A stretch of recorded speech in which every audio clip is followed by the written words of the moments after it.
Fulham versus Sunderland. One motto we say week in, week out: we do not oppose Fulham at the Cottage for nothing. No, and we know that they're one of the poorest Premier League away sides ever in history. Their stats away from home are appalling, but you can rely on them at Craven Cottage, as you just said. So obviously they're going to be favourites for this game. It's not the kind of game I probably want to put my feet up and watch on a Sunday afternoon between these two sides, but I actually think that Sunderland, they're in such a way at the moment. I think Martin O'Neill's almost panicking about whether or not his team selection. He's panicking about his interviews before games. He just seems a bit shot at the moment. I think if Fulham take advantage of that in the first 20 minutes, they could go on and record quite a big score here. Sunderland scared punters last week by taking the lead at Goodison. What price are they to maybe win at the Cottage? It's 17-4 to win at the Cottage. And like we said, it's a bit of a fortress for Fulham, isn't it? But, you know, I've invested so much faith in Sunderland this season since July. I'm getting more red-faced by the week, but I'm sticking in there. I'm sticking in. There were signs of recovery last week against Everton. They had a shot on target, for goodness sake, and they scored. So I'm going for 11-4 draw here. Sunderland to get back on the road to recovery.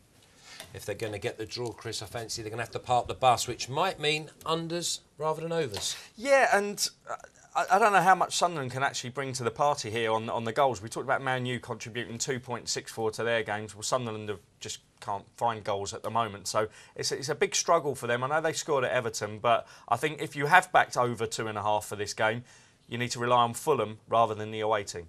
OK, we're looking at unders, I guess, here, Chrissy.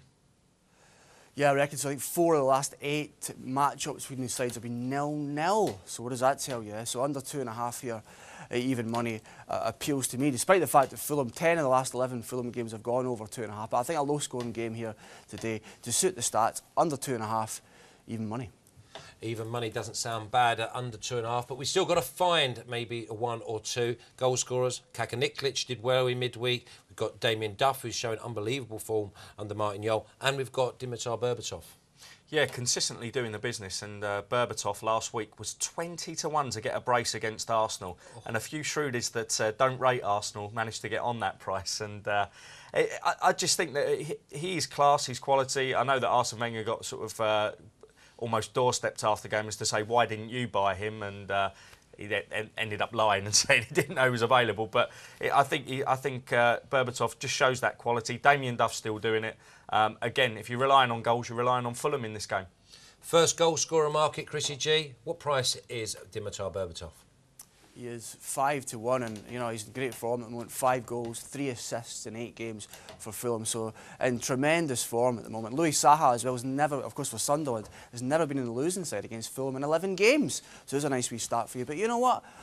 I've got so much faith in Sunderland. I've got to have faith in Stephen Fletcher as well, my fellow Scot. He's been rubbish since he got called back up for Scotland, typically. But I think 15-2 to get back on track on Sunday.